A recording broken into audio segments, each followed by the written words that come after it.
আজকে যিনি আমাদের প্রার্থী আমাদের আদিব ভাইয়ের উপরে যে ধরনের হামলা হয়েছে এবং ২৪ পরবর্তী সময়ে আমাদের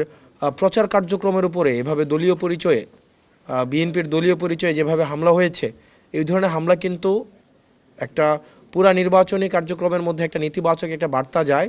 যে দমন পীড়নের যে বার্তা এবং কেন্দ্র দখল করার যে বার্তা, সেই বার্তাটি আজকে মনে হয় যে প্র্যাকটিস ম্যাচ শুরু হলো।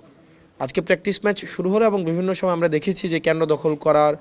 যে একটা প্রবণতা থাকে, ভয়ভীতি দেখানোর প্রবণতা থাকে, এবং আমরা এটাও বলতে শুনেছি যে যদি প্রতীকে ধানের শীষ না থাকে বা একটা সার্টেন একটা সিম্বল না থাকে, তাহলে প্রয়োজনে বাড়ি থেকে ছাপিয়ে নিয়ে গিয়েও ওই প্রতীকে ছিল মারবে। এই ধরনের বক্তব্য আমরা বিভিন্ন সময় আমরা দেখেছি যে কিভাবে বলা হয়ে থাকে যে যখন কেউ আমরা দেখলাম যে বলা হচ্ছে যে জামাতের যদি নারী কর্মীরা ভোট চাইতে আসে, তাদেরকে যেন পুলিশ দিয়ে 999-এ ফোন দিয়ে যেন ধরিয়ে দেওয়া হয়। তো এই যে এক ধরনের আক্রমণাত্মক এক ধরনের আচরণ এবং